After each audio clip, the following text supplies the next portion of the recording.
অন্তর্বর্তীকালীন সরকারকে এদেশের সাধারণ মানুষেরা বড় আশা নিয়ে সরকারে বসিয়েছিল, মুসলমানদের অন্তরে তামান্না পূরণ করবে। তামান্না পূরণ করবে দূরের কথা, আমি তো সেদিনও আমার জুমার খুতবায় বলেছি, স্বৈরাচারী হাসিনার কাঁধে যে শয়তান ভর করেছিল, ডক্টর ইউনূসের কাঁধে সেই শয়তান ভর করেছে। তাই যদি না হতো, গোটা বাংলাদেশের প্রাইমারি স্কুলগুলোর মধ্যে যেখানে এখনো পর্যন্ত পর্যাপ্ত পরিমাণ শিক্ষক নাই, যেখানে শিক্ষক থাকা দরকার 5 জন আছে 3 জন, যেখানে 10 জন থাকা দরকার আছে 5 জন, পর্যাপ্ত শিক্ষকই যেখানে নাই, এমনকি এমন অনেক স্কুল আছে যেখানে ধর্মীয় সাবজেক্ট মুসলমানদেরকে হিন্দু টিচার পড়াচ্ছে, ধর্ম পড়াবার জন্য একজন মুসলমান টিচার পর্যন্ত নাই। সেই দেশে পর্যাপ্ত শিক্ষকের ব্যবস্থা না করে কাকে খুশি করার জন্য, কার হৃদয়কে সন্তুষ্ট করার জন্য সিদ্ধান্ত গ্রহণ করেছে অন্তর্বর্তীকালীন সরকার? প্রাথমিক বিদ্যালয়ে গানের শিক্ষক নিয়োগ দেওয়ার সিদ্ধান্ত গ্রহণ করেছে। বাচ্চাদেরকে রাষ্ট্রীয়ভাবে শিক্ষক রেখে, রাষ্ট্রীয় বেতন দিয়ে, আমার আপনার ট্যাক্সের টাকা দিয়ে প্রাইমারি স্কুলে শিক্ষক নিয়োগ দেওয়া হবে। আমাদের সন্তানদেরকে সারে গামা পাদানিশা শেখাবে। নাউজুবিল্লাহ বলেন। আল্লাহর ঘরে বসে বলছি, গানের শিক্ষকদের চরিত্র, তারা নিকৃষ্ট মানের চরিত্র হয়, তারা লম্পট হয়, বদমাশ হয়, তাদের দ্বারা নারী নির্যাতনের শিকার হয়। ঠিক কিনা জোরে বলেন। উচিত ছিল মুসলমানদের দেশে প্রত্যেকটা প্রাইমারি স্কুলে একজন করে ধর্মীয় শিক্ষক নিয়োগ দেওয়া। দাওরায়ে হাদিসকে মাস্টার্সের মান দেওয়া হয়েছে স্বৈরাচারের আমলে। ঠিক কিনা বলেন। সেটাকে কার্যকর করে অন্ততপক্ষে প্রাইমারি লেভেলে একজন বিশুদ্ধ তিলাওয়াত শেখাবার জন্য বাচ্চাদেরকে একজন হাফেজ কোরআন, আলেমী দ্বীন যদি নিয়োগ দেওয়া হতো প্রাইমারি লেভেলে একজন ধর্মীয় শিক্ষক, তাহলে প্রতিষ্ঠানে ইসলামী সাংস্কৃতিক শিখত, তারা ইসলামী সঙ্গীতও শিখতে পারত। এর দ্বারা সমাজের মধ্যে নূর ছড়িয়ে পড়তো, আলো ছড়িয়ে পড়তো। এই ছেলেটা যখন বিসিএস ক্যাডার হতো, ডাকাত হতো না, চোর হতো না, গুন্ডা মাস্তান হতো না।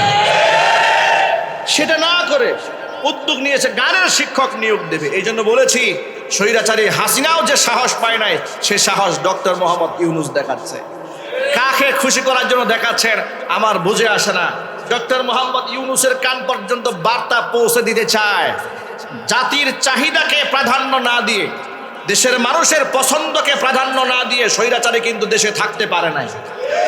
আপনি সম্মানিত মানুষ, আমরা চাই আপনার বিদায়টা সম্মানের সাথে হোক। আপনি ট্রান্সজেন্ডার মতাদর্শ বাংলাদেশে আনবেন না, আপনি বাংলাদেশের সমকামিতাকে প্রমোট করবেন না।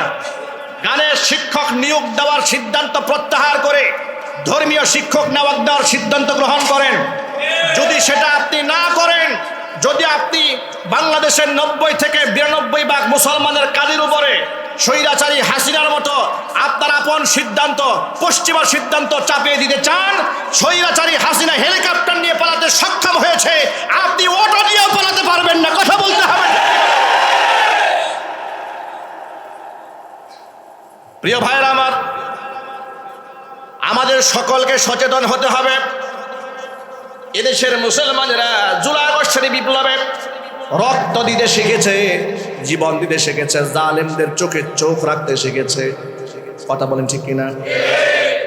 স্বৈরাচার আবার দেশের মধ্যে মাথা চাড়া দিচ্ছে, নাড়াচাড়া দিচ্ছে অনুপ্রবেশ করার জন্য। তাদেরকে বলবো, চুপ আসো, চুপ থাকো। কারণ জুলাই আগস্টের বিপ্লব হয়েছে সামান্য বিপ্লব, যদি আমাদের প্রতি বিপ্লব করতে হও তাতে আমরা রাজি আছি। আপনারা রাজি আছেন কিনা? দুহাত দেখতে চাচ্ছি। আল্লাহ যেন কবুল করেন। হাত নামান। তো ক্ষমতার মস্তদে যে বসে সেই ব্যক্তি অহংকার হয়, কারণ শয়তানের কাছ থেকে সে অহংকারের বস্তা খরিদ করে। কথা ঠিক না ঠিক?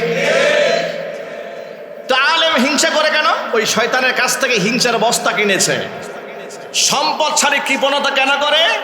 শয়তানের কাছ থেকে কৃপণতার বস্তা কিনে নিয়েছে। কিন্তু সকল আলেম এরকম হয় না, সকল ধন ব্যক্তি এরকম হয় না, সকল শাসক এরকম হয় না। সবাই যদি জালেম হতো তাহলে পৃথিবী আল্লাহ পাক ধ্বংস করে দিতেন। ঠিক কিনা? আমরা দায়িত্বশীলদের হেদায়েত কামনা করি, মহান আল্লাহ পাক যেন হেদায়েত দান করে, জোরে কোন আমিন।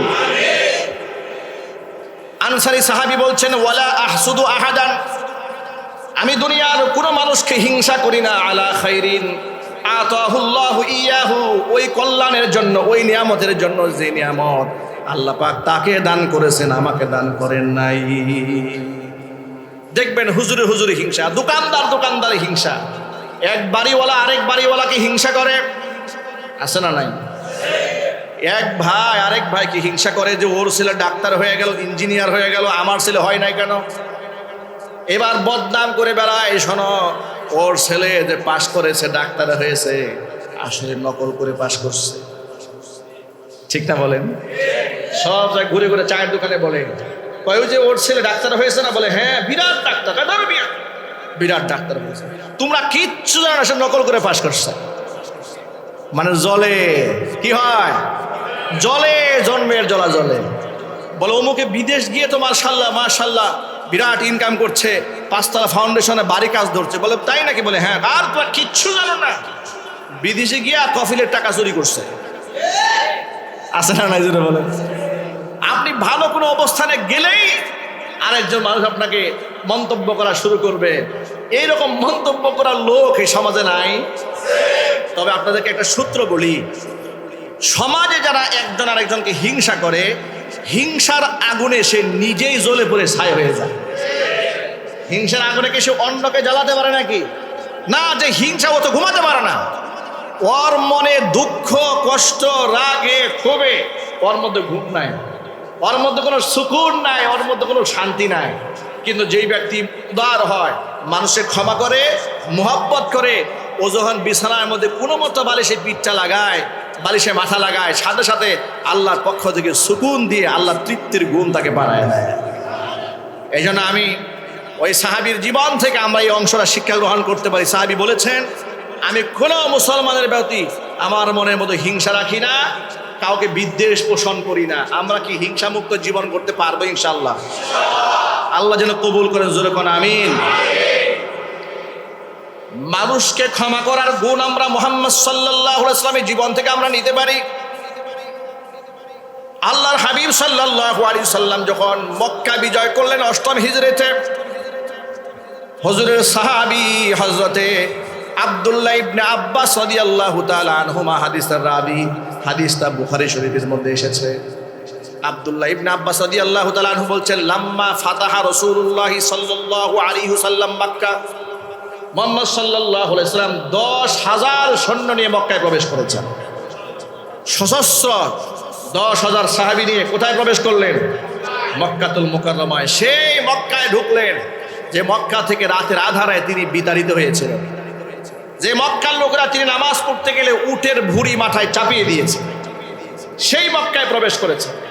চোখের সামনে ওই সমস্ত লোকদের দেখা যাচ্ছে যারা তাকে মেরেছে, যারা তাকে গালমন্দ করেছে, যারা তাকে হত্যা করতে চেয়েছে। এমন শত্রু চতুর্দিকে আছে। আর এমন কিছু শত্রু আছে মুহাম্মদ সাল্লাল্লাহু আলাইহি ওয়াসাল্লামের ভয়ে যারা এলাকা ছেড়ে পালিয়ে গেছে, যেমন ইকরিমা ইবনে আবু জাহাল এলাকা ছেড়ে পালিয়ে গেছে, একদম ইয়ামান অঞ্চলে চলে গেছে।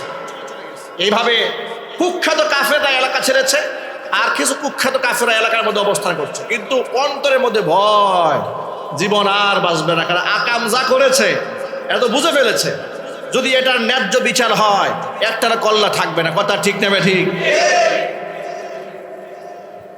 ওই যে যারা দেশ ছেড়ে পালিয়েছে জুলাই আগস্টের বিপ্লবে, ওরা পালাইলো কেন? ওরা নিজেরা জানে যে আমরা মানুষের উপর যে জুলুম করেছি, আমরা মানুষকে গুম করেছি, খুন করেছি, নির্বিচারে মানুষদেরকে হত্যা করেছি, বিনা অপরাধে আলেমদেরকে বছরের পর বছর কারাগারে আটকায় রেখেছে। কথা ঠিক নেবে? ঠিক। ইদানিং দেখি পতিত সরকারের কিছু লোকেরা ফেসবুকে স্ট্যাটাস দেয় যে শুধুমাত্র দল করার কারণে তিনি আজকে জেলখানায়। আহারে, এর একটা বিচার হওয়া দরকার। মানে মনে কষ্ট, শুধু দল করার কারণে। আমি তাদেরকে বলতে চাই, এ তো না দল করে একটু জেলখানায় ঢুকেছে, কারণ দল তো অন্যায় করেছে। আমরা তো স্বৈরাচারে আমলে কোনো দল করি নাই, শুধু আমরা তাফসীর মাহফিলে আল্লাহর কথা বলেছি, কোরআনের কথা বলেছি। রাম এবং বামেরা ইসলাম বিরোধী কর্মকাণ্ড করলে তাদের বিরুদ্ধাচরণ করেছি, তাদের বিরুদ্ধে স্লোগান দিয়েছি। এই এটাকে অন্যায় সাজিয়ে মিথ্যা মামলা দিয়ে ওরা আমাদেরকে বছরের পর বছর আদালত চত্বরে আমাদেরকে হাজিরা দিয়েছে। ওরা মাহফিল মঞ্চ থেকে আমাদেরকে ধরে নিয়ে গেছে। ওদের কুকর মতো এই জাতি ভুলে যায় নাই। কথা ঠিক কিনা বলেন? মাঝে মাঝে দেখি স্বৈরাচারের পতীত সরকারের কিছু লোকেরা ছোট্ট ছোট্ট মাসুম বাচ্চাদের ছবি ফেসবুকে দিয়ে ইমোশনাল ব্যাকগ্রাউন্ড মিউজিক দিয়ে সারে যে 1 বছর হয়ে গেল বাবার সাথে ছেলের সাক্ষাৎ নাই। আহারে, দল করার কারণে আজকে আমাদের এই কষ্ট করতে হচ্ছে।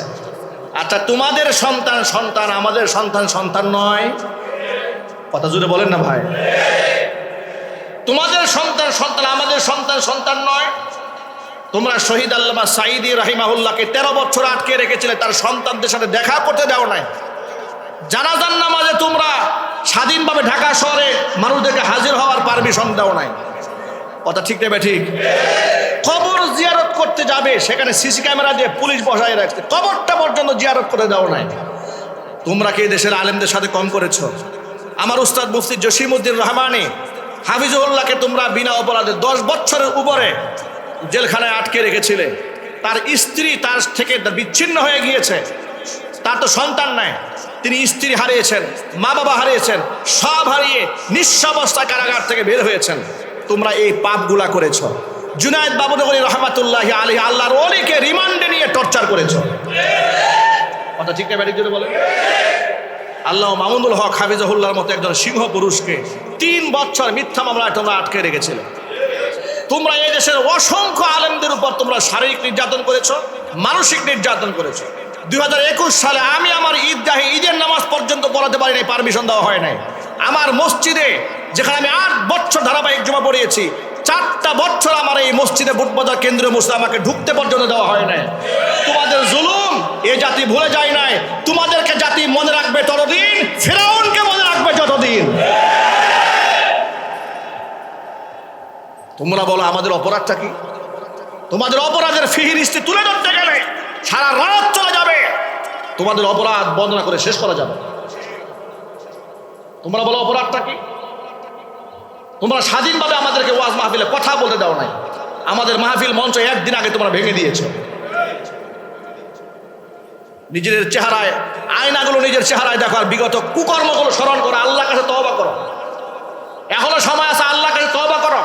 আর জাতির কাছে নিঃশর্ত ক্ষমা ভিক্ষা চাও।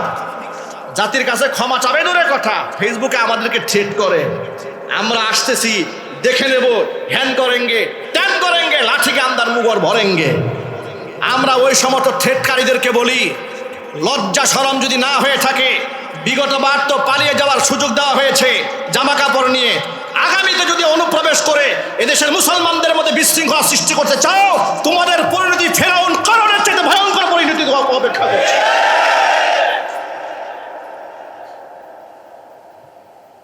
প্রিয় বন্ধুগণ আমার,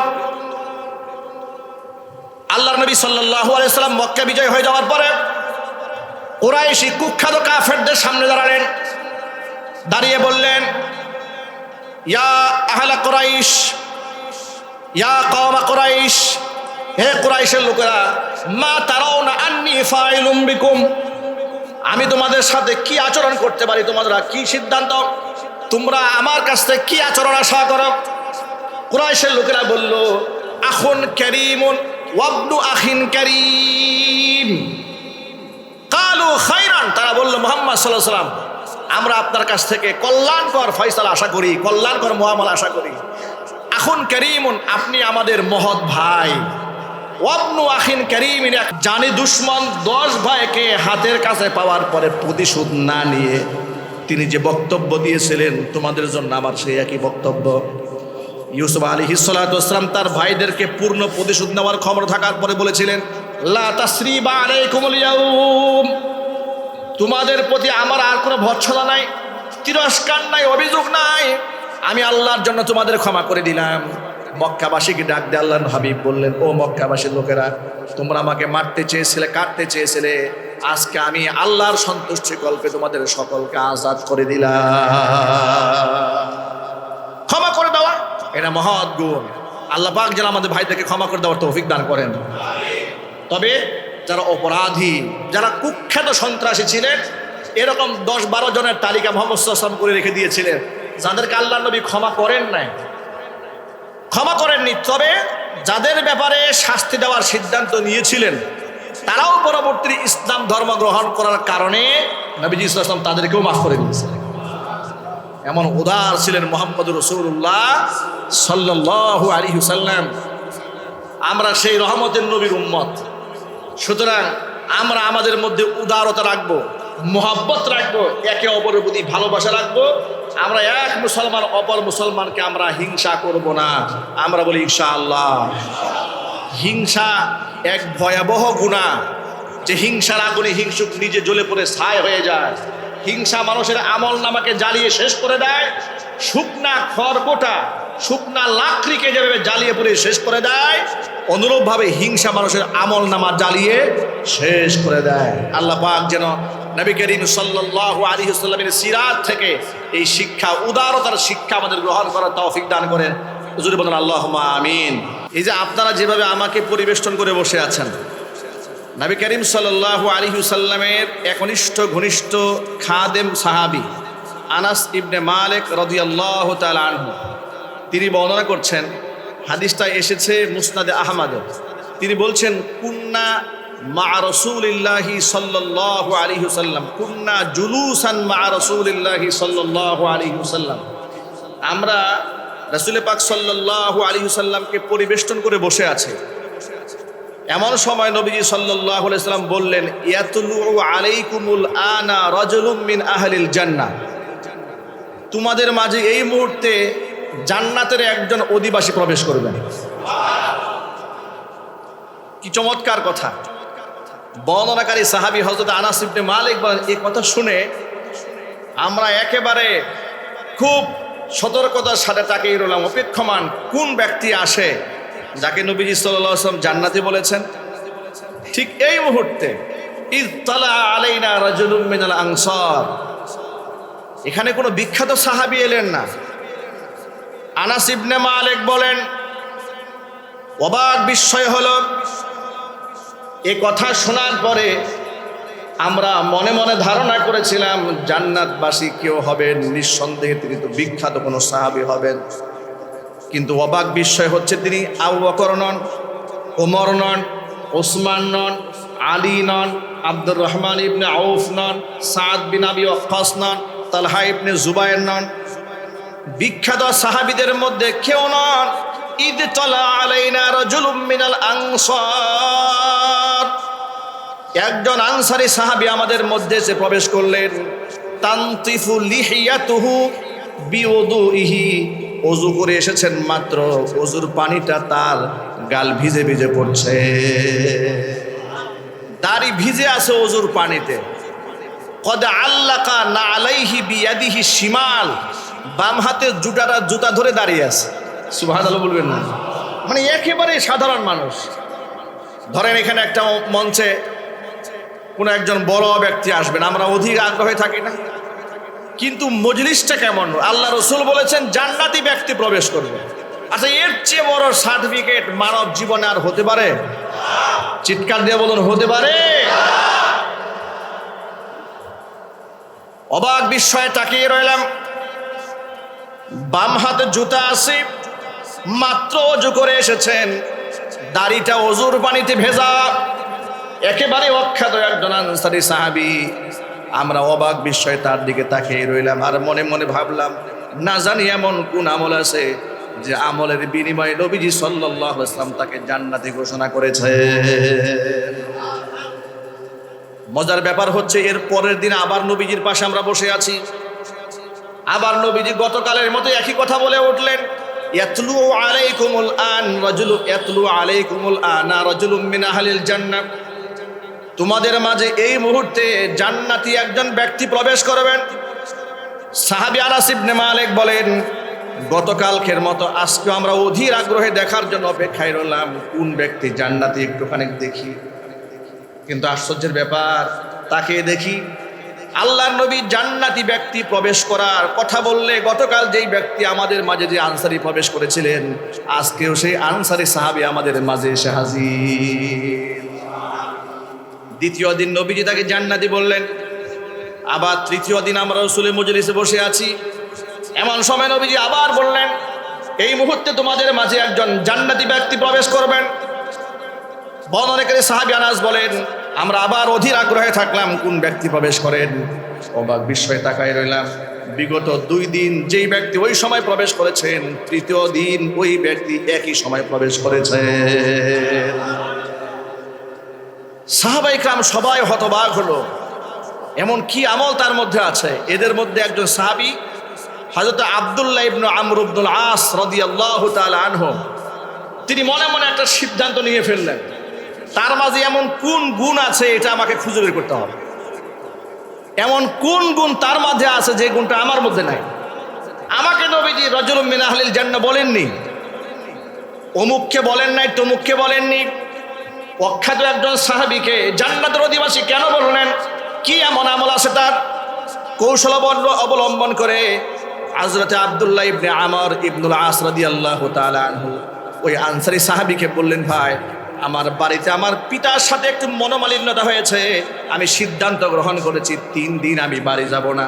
এখন তো আমার থাকার জায়গা নাই, যদি আপনি আমাকে একটু আপনার বাড়িতে থাকার সুযোগ করে দিতেন তাহলে আমার এই সময়টা পথ চলা সহজ হয়ে যেত।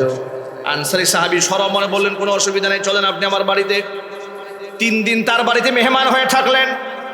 3 দিন তার দিনের আমল রাতের আমল গভীরভাবে পর্যবেক্ষণ করলেন। তিনি বলেন, আমি অবাক হয়ে গেলাম, 3 দিন শেষ হয়ে গেল, বিশেষ কোনো আমল তার মধ্যে দেখতে পেলাম না। শুধু একটা আমল দেখেছি, গভীর রাতে ঘুম ভেঙে গেলে কিছুক্ষণ জিকির আজকার করে ফজর পর্যন্ত ঘুমিয়ে থাকে।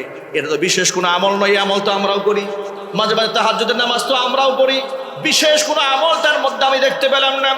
এবার তৃতীয় দিন মুখের জড়তা ভেঙে আমি তাকে বলেই ফেললাম, আমার ভাই আমার বাবার সাথে কোনো দ্বন্দ্ব হয় নাই, মনোমালিন্যতাও হয় নাই, আপনার ব্যাপারে নবী 3 দিন জান্নাতবাসী হিসেবে ঘোষণা করেছেন, আপনার মধ্যে এমন কোন গুণ আছে ওই গুণটা দেখার জন্য আমি আপনার পিছু নিয়েছিলাম।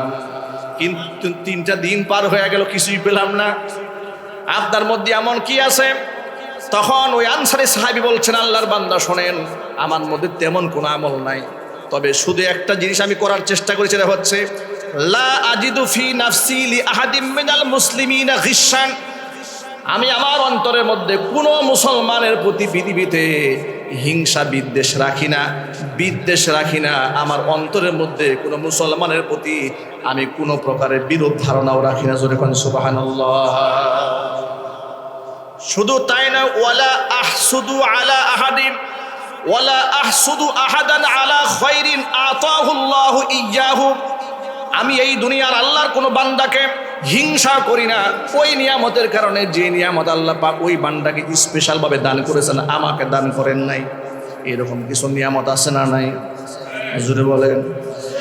দেখবেন আপনার পাশের বাড়ির এক ভাইকে আল্লাহ এমন কিছু নিয়ামত দিয়েছেন যেটা আপনাকে আল্লাহ দেন নাই।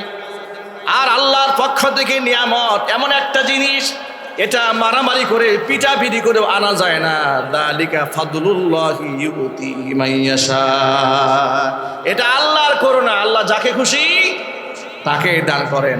আপনাদেরকে বুঝাবার জন্য বলি, আমাদের দেশের অনেক ধনীর দুলালরা এখন মাদ্রাসায় পড়ছে, আলহামদুলিল্লাহ বলেন। একটা সময় ছিল 90-এর দশকে আমরা যখন মাদ্রাসায় পড়েছি, সমাজের মধ্যবিত্ত এবং নিম্ন মধ্যবিত্ত সমাজের লোকেরা সাধারণত মাদ্রাসায় পড়তো। এলিট পিপল বলতে যাদেরকে বোঝানো হতো সমাজে, ধনীর দুলাল দুলালি, তারা সাধারণত মাদ্রাসায় পড়তেন না। ইদানিং আলহামদুলিল্লাহ অবস্থার পরিবর্তন হয়েছে।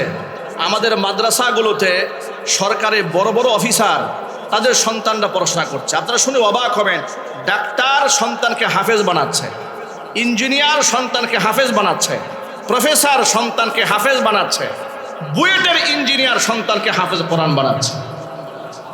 আলহামদুলিল্লাহ বলবেন না? এর পেছনে কারণ হলো তারা পৃথিবীর বাস্তবতা দেখেছে, তারা এই চোখ দিয়ে বাস্তবতা দেখেছে। ওই ঢাকা শহরে মোহাম্মদপুরে ইংলিশ মিডিয়ামের মেয়েটা নিজের বাবা মার বিরুদ্ধে আদালতে মামলা করেছে, তাদেরকে ক্রিমিনাল বলে আখ্যা দিয়েছে। ঐশী রহমানের কথা তো আপনাদের ভুলে যাওয়ার কথা নয়। পুলিশ দম্পতিকে বাথরুমের মধ্যে নিজের কন্যা নিজ হাতে জবাই করেছে। এই দৃশ্যগুলো দেখে এদেশের সচেতন নাগরিক সিদ্ধান্ত বুঝে ফেলেছে যে আমরা ভুল পথে রওনা হয়েছি। আমাদের সন্তানের সিনায় যদি আমরা কোরআন ঢোকাতে না পারি, আমাদের সন্তানরা শিক্ষিত হবে কিন্তু মানুষ হবে না। এই কথা উপলব্ধি করার পরে সমাজের সচেতন মহলের লোকেরা সন্তানকে মাদ্রাসা পড়াচ্ছে। কথা ঠিক না ঠিক জোরে বলেন? সন্তানদেরকে আলেম বানাচ্ছে, হাফিজ কোরআন বানাচ্ছে, দিনদার বানাচ্ছে, ইমানদার বানাচ্ছে, পরকালের সাথে সম্পৃক্ত করছেন। আমরা আমাদের সন্তানদের জন্য দোয়া করি। যারা সন্তানদেরকে মাদ্রাসায় দিয়েছেন, আমরা সবার জন্য দোয়া করি আল্লাহ পাক যেন আমাদের চক্ষু শীতলকারী সন্তান হিসেবে আমাদের সন্তানগুলোকে কবুল করে নেন। যে কথা বলতে চেয়েছিলাম সেটা হলো এই, বড় বড় আলেমদের সন্তান মাদ্রাসায় পড়ছে, অনেক সময় বিগড়ে যাচ্ছে। অনেক স্বনামধন্য ব্যক্তিবর্গ সন্তান বিগড়ে যাচ্ছে। আবার গার্মেন্টস শ্রমিক, খেটে খাওয়া মানুষ, তার সন্তানটা আন্তর্জাতিক প্রতিযোগিতায় সন্তান 30 পারা কোরআন প্রতিযোগিতায় 1 নম্বর হয়ে যাচ্ছে। আল্লাহু আকবার বলেন। হাফেজ সালেহ আহমদ তাকরিম কোরআন প্রতিযোগিতায় গোটা বিশ্বের মধ্যে 1 নম্বর হয়েছে। তার বাবা একটা মাদ্রাসার হিফজখানার শিক্ষক। একটু চিন্তা করেন, একটা মাদ্রাসার হিফজখানার শিক্ষক, তিনি কয় টাকা বেতন পান? 15,000, 20,000, 25,000, 30,000, 40,000 ওভার ধরলাম, এর থেকে বেশি পাওয়ার কথা নয়। একেবারে জীর্ণ শীর্ণ পরিবার থেকে উঠে এসে বিশ্ব মঞ্চে আল্লাহর কোরআন নিয়ে পৃথিবীর মধ্যে 1 নম্বর হয়ে গেল। আল্লাহু আকবার বলেন। আবার কত শিল্পপতি ছেলেদেরকে রশি দিয়েও বেঁধে মাদ্রাসায় রাখা যাচ্ছে না। কথা ঠিক না ঠিক যেটা বলে? ওয়াদালিকা ফাদলুল্লাহি ইউতিহি মান ইয়াশা। এটা যাকে খুশি আল্লাহ পাক দান করেন। এটা আপনি হিংসা করে আপনি আরেকজনের অর্জনকে ছিনিয়ে নিতে পারবেন না। আশ্চর্য ব্যাপার হলো, দুঃখজনক ব্যাপার হলো, হিংসা করে মানুষ কোনোদিন বড় হয় না, বরং পিছিয়ে যায়। হিংসা করা মানে আল্লাহর কুদরতকে অস্বীকার করা। হিংসা করা মানে হচ্ছে আল্লাহর সিদ্ধান্তকে চ্যালেঞ্জ করা। ঠিক না? মানে আল্লাহ পাক করে দিল কেন, আমার দিল না কেন? আল্লাহর সিদ্ধান্তে নারাজ হওয়া মানে হিংসা করা। এই আনসারী সাহাবী বলছেন, লা আহসুদু আহাদান, আমি পৃথিবীর কোন মানুষকে হিংসা করি না, আলা খাইরিন, ওই কল্যাণের জন্য, আতাহুল্লাহু ইয়াহু, যে নিয়ামত আল্লাহ পাক তাকে দান করেছে আমাকে দেন নাই, আমি এটা নিয়ে কখনো হিংসা করি না। কিন্তু আমাদের প্রতিবেশীর মধ্যে হিংসা আছে না নাই? আলেমদের মধ্যে হিংসা আছে না নাই? বক্তাদের মধ্যে হিংসা আছে না নাই? আজীব ব্যাপার। মানুষ শিখবে কার কাছ থেকে? একজন আলেম আরেক আলেমের সমালোচনা করছে ঘৃণ্য ভাষায়, একবার উলঙ্গ সমালোচনা, আছে না নাই? হিংসা করছে। এক মাদ্রাসার মুফতি আরেক মাদ্রাসার মুফতি মুহাদ্দিসকে সমালোচনা করছে। এক মসজিদের ইমাম পার্শ্ববর্তী মসজিদের ইমামকে আখ্যা দেয়, নিজের মুসল্লিকে বলে যে ওর তো কোনো এলেম কালাম নাই, ওর কোনো জ্ঞান বুদ্ধি নাই, একদম জাহেলে মুরাক্কাব। আমি হলাম অনেক বড় আলেম। এই মনোভাবের লোক সমাজে আছে না নাই? এর একটা কারণ আছে। আল্লাহ আমাদেরকে হেদায়েত দান করুন। যদি বলুন আমিন। সাধারণত আলেম সমাজের ঘরোয়া মজলিসে এই বিষয়গুলো উঠে আসে না। শুধু পাবলিকের দোষগুলো আমাদের মধ্যে আলোচনা হয় যে কেমনে সংশোধন করা যায়, কিন্তু নিজেদের মধ্যে হাজারো রোগ আছে, এগুলার সংশোধন নিয়ে নিজের কোনো ফিকির নাই। কথা ঠিক না ঠিক জন্য বলে? মানুষ এই করেছে, সে করেছে, অমুকে এই বলেছে, সেই বলেছে, এটা নিয়ে খুব মাথা নষ্ট। নিজে যে রোগের মহাসমুদ্রে ডুবে আছে, নিজের চিকিৎসা নিয়ে কোনো ফিকির নাই। উদাহরণ আপনার দিয়ে আবার বলতে হয়, এই যে রবিউল আউয়াল মাস চলছে, ফেসবুকটা খুললেই অমুকে কাফের, অমুকে ফাসেক, অমুকের এলেম নাই, অমুকের গায়ে জামা কাপড় নাই, অমুকে বুচ্চা মৌলবী, অমুকে লম্বা মৌলবী, শুরু হয়ে গেছে ঝগড়াঝাটি। কথা বলেন আছে না নাই? আহারে, একজন আলেমের সমালোচনার ভাষা এরকম হতে পারে? আলেমের সমালোচনার ভাষা যদি এমন হয় যে একজন আলেম ভিন্ন মতাদর্শের একজন সম্মানিত ব্যক্তিদের সমালোচনা করে বলছেন যে অমুকে আমার নাভির নিচের পশমও ফেলতে পারবে না, আলেম, এই যদি হয় একজন আলেমের সমালোচনার ভাষা, তো জালেমের সমালোচনার ভাষা কি হবে? কথা ঠিক না ঠিক জুড়ে বলেন। এসব এসছে হিংসা থেকে। আপনাদেরকে ছোট্ট একটা হাদিসের অংশ শোনায়, প্রচন্ড গরম তো কষ্ট হচ্ছে আপনাদের, ঠিক না? জানি কষ্ট হচ্ছে, অল্পতে ছেড়ে দেবো ইনশাআল্লাহ। নবী করিম সাল্লাল্লাহু আলাইহি সাল্লাম বলেছেন, হযরত ঈসা আলাইহিস সালাতু ওয়াস সালাম একদিন শয়তানকে দেখতে পাচ্ছে। ইবলিস শয়তান যাচ্ছে তিনটা বড় গাঠুরি নিয়ে। কয়টা গাঠুরি নিয়ে? তিনটি বড় বস্তা নিয়ে কোথাও রওনা হয়েছে ইবলিস শয়তান। ঈসা আলাইহিস সালাতু ওয়াস সালাম শয়তানকে দাঁড় করায়, এই শয়তান দাঁড়া। নবীদের কালে আল্লাহ পাক সেই চক্ষু দিয়েছিলেন, শয়তানকে দাঁড় করিয়েছে। যাও কোথায়? বলে বিশ্ব বাজারে যায় বাণিজ্য করতে। বিশ্ব বাজারে বাণিজ্য করতে যাও, বস্তায় কি? বলে তিন বস্তার মধ্যে তিনটা মহামূল্যবান জিনিস আছে, বিশ্ব বাজারে বিক্রি করব। তো বস্তার প্রথম বস্তার মধ্যে আছে কি? বলে প্রথম বস্তার মধ্যে আছে কৃপণতা। এই কৃপণতার বস্তা গোটা পৃথিবীর ধনী মানুষদের কাছে বিক্রি করব। মানুষ যত পয়সাওয়ালা হবে তত বখিল হবে, তত কৃপণ হবে। বাস্তবতা সমাজে আছে না নাই? মানুষ যত ধনী হয় তত কৃপণ হয়, কারণ শয়তানের কাছ থেকে বস্তা কিনেছে। বলে দ্বিতীয় অবস্থার মধ্যে আছে কি? দ্বিতীয় অবস্থার মধ্যে আছে হিংসা। কোথায় বিক্রি করবে? তামাম দুনিয়ার মধ্যে যত আলেম আছে, আলেমদের কাছে আমি হিংসা বিক্রি করব। তৃতীয় অবস্থার মধ্যে আছে কি? বলে তৃতীয় অবস্থার মধ্যে আছে জুলুম। কোথায় বিক্রি করবে? গোটা দুনিয়ার মধ্যে যত ক্ষমতাধর ব্যক্তি আছে, ক্ষমতার চেয়ারে যে বসবে, জুলুমের বস্তা তার কাছেই বিক্রি করব। যার কারণে ক্ষমতায় যেই ব্যক্তি যায় সেই ব্যক্তি বড় জালেম হয়ে যায়। এক জালেম ক্ষমতার মস্ত ছাড়ে তো আরেক জালেম আসে, ঠিক না? ব্যাঠিক জুড়ে বলে।